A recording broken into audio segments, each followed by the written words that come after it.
Hello everyone, hope you're all right. I thought I would read you another story, and I know Mrs. Pratelli is reading Hotel Flamingo, the second part to you, but I'm going to read today from a book called Gumdrop. And Gumdrop is a car, a very old-fashioned car, and this is Gumdrop at Sea, and it's by a chap called Val Biro. Okay, so these are the people that you need to know in the story. So we've got Gumdrop the car, really old-fashioned looking car, and we've got a boat, and we've got the Bumblebee family, Mrs. Bumblebee, Mr. Bumblebee and the children. We've got an engine, we'll learn more about what happens with that. We've got a dog called Horace who belongs to Mr. Oldcastle, and Mr. Oldcastle owns Gumdrop, and then we've got a fisherman. So these are all the characters in our story. Here we go. On a sunny summer's day, the road to the sea was jammed with traffic. Beep, beep went the horns, and toodle too. People were getting impatient because something was holding them up. Giant traffic jam on the way to the beach. Honk, honk went another horn. It belonged to a very special car, an Austin Clifton Heavy 12-stroke 4 vintage 1926. And there is, of course, only one car with a horn like that. His name is Gumdrop. Mr. Josiah Oldcastle sat at the wheel and honked again. He was getting impatient too, and so was his dog Horace. He went woof woof. And here they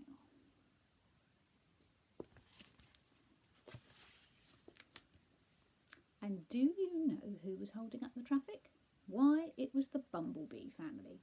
Their car had broken down, as it frequently did, and they didn't know what to do. The car won't go, complained Mr. Bumblebee. Our holiday is ruined, wailed Mrs. Bumblebee. And the Bumblebee children just moaned and demanded ice cream. There you go. He's looking under the bonnet. He doesn't know what to do. Let me help you, said Mr. Oldcastle. He had recognised his neighbours, and he brought Gumdrop up to give them a tow to a garage. So they hitched the battered car to Gumdrop while Mrs. Bumblebee directed the traffic with her parasol. A parasol is like an umbrella, but for the sun, keep the sun off. So there you go. They've tied a rope between the Bumblebee's car and Gumdrop, and they're going to pull the Bumblebee's car to the garage. As they drove to a nearby garage, Gumdrop struggled under the heavy load. His engine went brum clang, brum brum clang. Mr. Oldcastle did not like those clangs.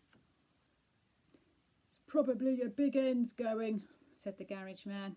Not surprising, really, in an old car like this. Mr. Oldcastle did not like the sound of that at all, but they wanted to get to the sea in time.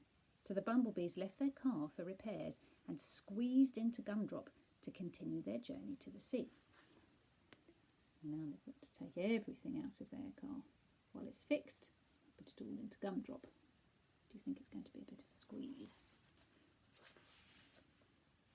Gumdrop had to climb a steep hill on the way, and as he did so, his engine went brum, clankety, brum, clank, clank.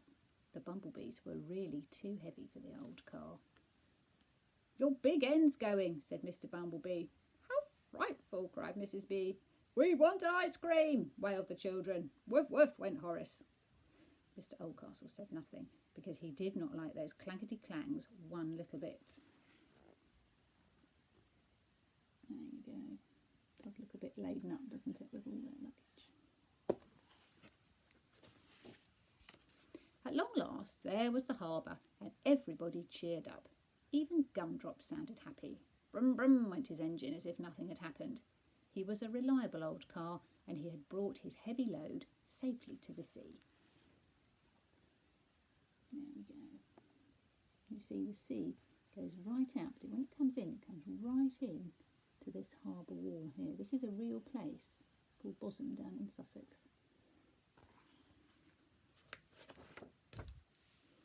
But just as they parked on the shore, Gumdrop's engine made the most terrible noises. It clanged and clattered as if it were ready to explode, and in a cloud of smoke and a final mighty bang, it stopped. "Oh, my goodness," exclaimed Mr. Oldcastle as he looked under the bonnet. "The engine's blown up." There was oil everywhere and a great big hole in the crankcase.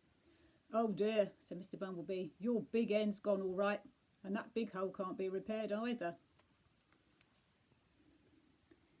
They're all looking at it, very concerned faces. Mr. Oldcastle knew that only too well. Gumdrop would need a new engine now. But where would he find another 1926 Austin 12-stroke-4 engine? He might have to search around for years. For the moment there was nothing to be done, and as the bumblebees were impatient to go for a sail, Mr. Oldcastle decided to go with them. Poor old Gumdrop was left standing on the shore. They hired an old fishing boat. "All aboard," called Mr. Bumblebee, who was the captain now. "Hoist the sails, anchors away." And they sailed out into deep waters with many a jibo and ready about. There we are, I'm going for a little sail the harbour. Mrs. B lay back to sunbathe under her parasol. The children ate ice cream and Horace tried to fish. Everybody was happy, except Mr. Oldcastle, who was thinking about Gumdrop's broken engine. There he is, looking very concerned. The tide was flowing and a strong wind blew up. Mr. Bumblebee got out his telescope and scanned the horizon. Then he turned his gaze towards the shore. "Look, the water is nearly up to Gumdrop." Remember I said the tide comes right in. Can you spot Gumdrop on the shore?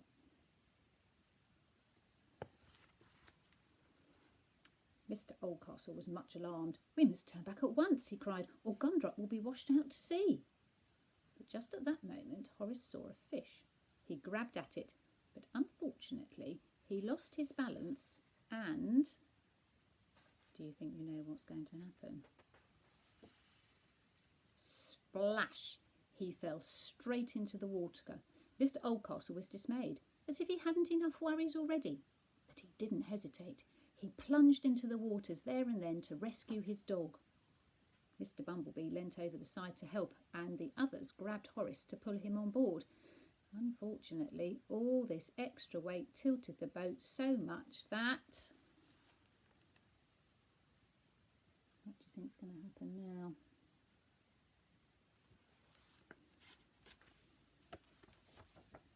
With a great big splash, the bumblebees fell into the water too. "Mayday, mayday," boomed Mr. Bumblebee. "Help, help," gurgled Mrs. B. Ice cream," splattered the children, and Mr. Oldcastle saw their boat floating away with the tide. Goodness. But soon some boats sailed up to rescue them. Everybody was hauled on board, and it was then that Mr. Oldcastle remembered Gumdrop. "Hurry, hurry," he cried, "or my car will be washed out to sea."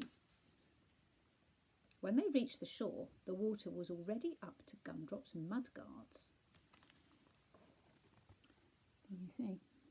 The water's come right in. There was no time to lose. "Shoulders to the wheel," commanded Mr. B, and everybody strained and heaved and pulled and pushed until Gumdrop was safely back on dry land at last. It was then that Mr. Oldcastle remembered Horace.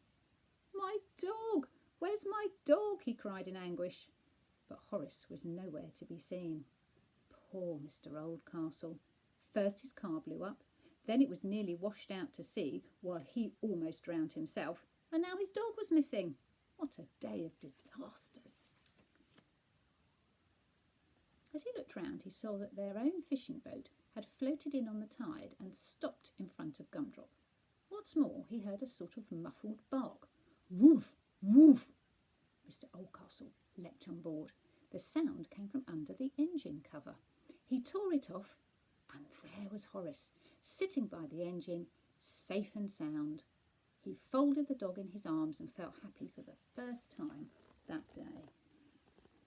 There he is. He's been hiding very sensibly under the engine cover. Then he looked at the boat's engine.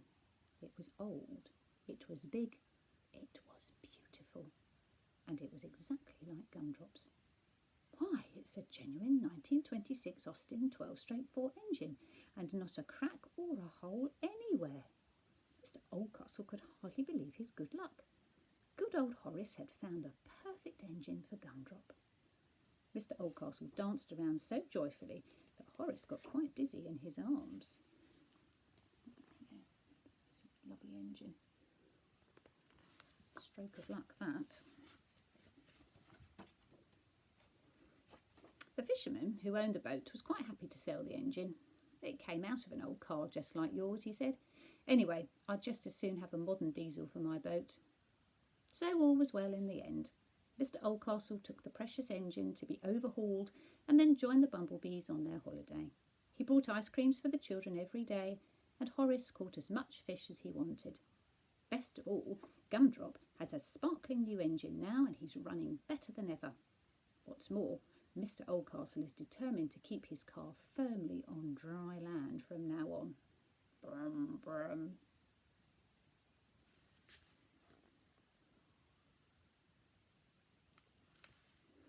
One last thing. If you ever go down to the harbour, look out for that old fishing boat. Believe it or not, you will find that it is called Gumdrop too.